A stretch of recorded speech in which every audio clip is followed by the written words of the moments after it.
और इसी खबर पे ज्यादा जानकारी और बातचीत के साथ हमारी सहयोगी साक्षी शर्मा हमारे साथ लाइव जुड़ चुके हैं। सीधे उनका रुख करते हैं। साक्षी, आज जिस तरह से कैबिनेट की बैठक हुई और उसमें सबसे बड़ा मुद्दा मुझे लग रहा है कि ये पीएनजी और एलपीजी का रहा है, जिसको लेकर अब खुद सीएम सैनी ने प्रेस कॉन्फ्रेंस की है, जानकारी दी है कि ये एक वैश्विक संकट है जिससे हम सबको निपटना है। और पीएनजी और एलपीजी को लेकर भी उन्होंने जानकारी दी कि 2 लाख लोग इसका इस्तेमाल कर रहे हैं जिन्हें अब अलग किया जा रहा है। और क्या कुछ जानकारी निकल के सामने आ रही है इस बैठक को लेकर? जी बिल्कुल, देखिए आज कैबिनेट की बैठक हुई चंडीगढ़ में हरियाणा सिविल सचिवालय में मुख्यमंत्री नायब सैनी की अध्यक्षता में, जिसमें लगभग 30 से ज्यादा एजेंडे इस बैठक में शामिल थे। लगभग 12 बजे के पहले, लगभग पौने 12 बजे बैठक की शुरुआत हुई और इसके बाद अब तक की सबसे लंबी कैबिनेट की ये बैठक रही है। लगभग जी। 6 घंटे ये कैबिनेट की बैठक रही है, जिसकी खुद मुख्यमंत्री नायब सैनी ने जानकारी दी है। 31 एजेंडे आज की कैबिनेट मीटिंग में रखे गए थे, जिनमें से 18 एजेंडे को मंजूरी मिली है कैबिनेट की, और बाकी के जो एजेंडे हैं वो डेफर हुए हैं, वो फिर से विचार के लिए अगली बार की कैबिनेट बैठक में शामिल किए जाएंगे। और तमाम जो फैसले, जो प्रस्ताव जिन्हें मंजूरी मिली है, उसकी मुख्यमंत्री ने विस्तार से जानकारी दी है। लेकिन इसी के साथ साथ आपको ये भी बता दें, एलपीजी जिस मुद्दे की आपने बात की है, लगातार जो युद्ध की वजह से वैश्विक संकट ही आया हुआ है, और मुख्यमंत्री ने, क्योंकि विपक्ष लगातार प्रदेश में इस मुद्दे को उठा रहा है और ये कहा है कि सरकार इस बात की आपूर्ति, एलपीजी की जो आपूर्ति है वो नहीं कर पा रही है, लेकिन मुख्यमंत्री ने कहा है कि विपक्ष बीमारी में भी जो अवसर है राजनीति का वो तलाश रहा है, और लगातार जो है वो भ्रामक जानकारियां विपक्ष के द्वारा फैलाई जा रही है। लेकिन उन्हें इस संकट में आगे आना चाहिए और लोगों को जो है कहीं ना कहीं भ्रांतियां नहीं फैलानी चाहिए, पैनिक नहीं क्रिएट करना चाहिए। उन्होंने कहा कि एक वैश्विक संकट है, न सिर्फ हरियाणा और न सिर्फ भारतवर्ष, बल्कि पूरे दुनिया में इस वक्त एलपीजी का, जो गैस का संकट है वो लगातार बना हुआ है, क्योंकि युद्ध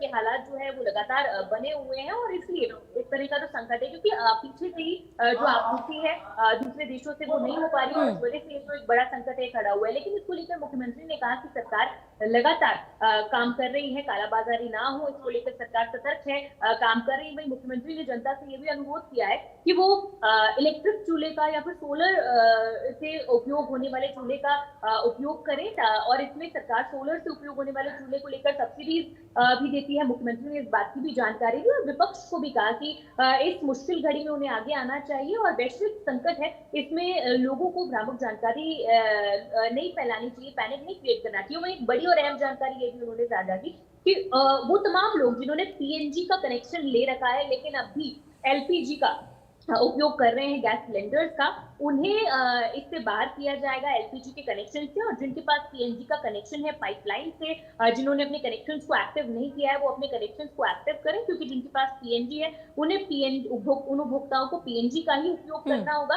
और इसी के साथ साथ ताकि एलपीजी सिलेंडर्स जो है जिनके पास पीएनजी का कनेक्शन नहीं है, या फिर जहां पर पाइपलाइंस नहीं बिछी हुई है, वहां पर ऐसे लोग जो है वो जो एलपीजी का सिलेंडर है उसका उपयोग कर पाए। वही मुख्यमंत्री ने भी कहा है कि जहां पर पाइपलाइंस नहीं है, वहां पर भी जो है बिल्कुल पायलट स्तर पर जो गैस की पाइपलाइन से उन्हें बिछाने का काम किया जा रहा है। इसको लेकर विभाग को भी निर्देश दे दिए हैं, और कल भी खाद्य आपूर्ति विभाग के साथ एक बैठक हुई थी, और लगातार अधिकारियों के साथ वो खुद संपर्क में हैं, और प्रदेश में जिस तरह से जो स्थितियां बन रही हैं उसकी अपडेट्स लगातार ले रहे हैं। और उन्होंने कहा है कि सभी को गैस की आपूर्ति हो, इसको लेकर जी। सरकार कार्यबद्ध है, और इस बात की सुनिश्चितता जो है वो सरकार के द्वारा की जा रही है, और किसी भी तरह की कालाबाजारी या फिर कोई गैस का जो है वो भंडारण अगर कोई कर रहा है तो उस पर सख्त कार्रवाई होगी। और लोगों से भी अनुरोध किया है कि इस वैश्विक संकट में वो आगे आए, और एलपीजी के अतिरिक्त जो इलेक्ट्रॉनिक चूल्हे हैं या फिर सोलर के साथ चलने वाले जो चूल्हे हैं उनका भी लोगों से उपयोग करने के लिए कहा है। और विपक्ष को भी कहा है कि विपक्ष जो है इस वैश्विक संकट को अपना अवसर न बनाए, और लोगों के लिए आगे और मिलकर इस संकट में लोगों के लिए सुनिश्चितता और लोगों के लिए अच्छी व्यवस्था बने, इसको लेकर काम करें। बिल्कुल साक्षी, और वो कौन कौन से ऐसे मुख्य एजेंडे रहे हैं आज की इस बैठक के दौरान, और वो कौन कौन से ऐसे प्रस्ताव हैं जो आज पास हुए हैं आज इस कैबिनेट की बैठक में? चूंकि हम लगातार देख रहे हैं कि कई बहुत अहम जो प्रस्ताव है वो रखे गए हैं, जिनमें से 18 प्रस्ताव ऐसे हैं जो पारित हुए हैं।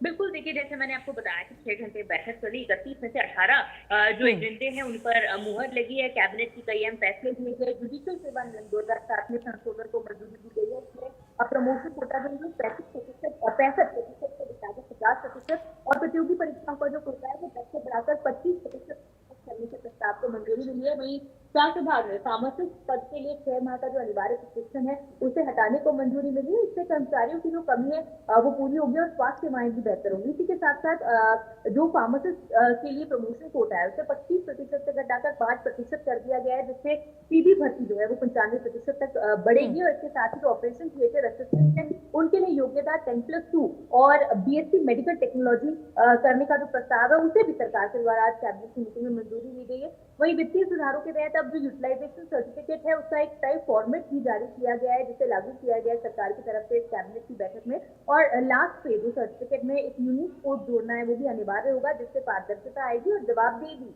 सुनिश्चित हो पाएगी। वहीं इसी के साथ साथ आपको ये भी बता दें कि हरियाणा स्कूल शिक्षा जो नियम है उसमें भी संशोधन को मंजूरी मिली है। पहले कक्षा 1 में 5 वर्ष की जो आयु तक प्रवेश मिलता था, लेकिन अब जो नई शिक्षा नीति है उसके मुताबिक इसके लिए अब आयु वर्ष को 6 साल या इससे अधिक कर दिया है कि 6 वर्ष या उससे अधिक किसी भी जो बच्चा है जो पहली कक्षा में प्रवेश ले रहा है उसकी आयु होनी चाहिए कक्षा 1 में प्रवेश की। वही ग्रामीण क्षेत्रों में जो पेयजल आपूर्ति है उसे मजबूत बनाने के लिए भी जो ग्रामीण पेयजल आपूर्ति नीति है उसे मंजूरी मिली है। और इसका जो प्रमुख आधार है वो ग्राम पंचायतों के स्तर पर जल का जो सशक्तिकरण है वो करना है। और इसमें प्रोत्साहन राशि भी अलग अलग ग्राम पंचायतों को दी जाएगी और जन स्वास्थ्य विभाग के साथ मिलकर ये समितियां काम करेंगी, अपनी जिम्मेवारियां संभालेंगी। और जो बिल से ग्राम पंचायतों की आय होगी वो ग्राम के विकास के लिए इसका काम किया जाएगा। शिक्षा काम करने वाली जो ग्राम पंचायतें हैं उन्हें भुगतान राशि भी सरकार की ओर से दी जाएगी। वहीं शहरी विकास विभाग की अगर बात करें तो मिश्रित भूमि उपयोग जो है मिक्स लैंड यूज नीति को भी स्पष्ट किया गया है और इसको बिल्कुल बिल्कुल साक्षी, चूंकि हम लगातार देख रहे हैं कि कई बड़े फैसले हैं, कई बड़े ऐसे प्रस्ताव हैं जो आज की इस बैठक में पारित हुए हैं, जिनमें सबसे ज्यादा फोकस एलपीजी और पीएनजी को लेकर देखने को मिला है। बहुत शुक्रिया साक्षी इस पूरी जानकारी और इस पूरी बातचीत के लिए। तो फिलहाल बुलेटिन में मेरे साथ बस इतना ही। प्रदेश की तमाम खबरों के लिए आप देखते रहिए इंडिया न्यूज हरियाणा।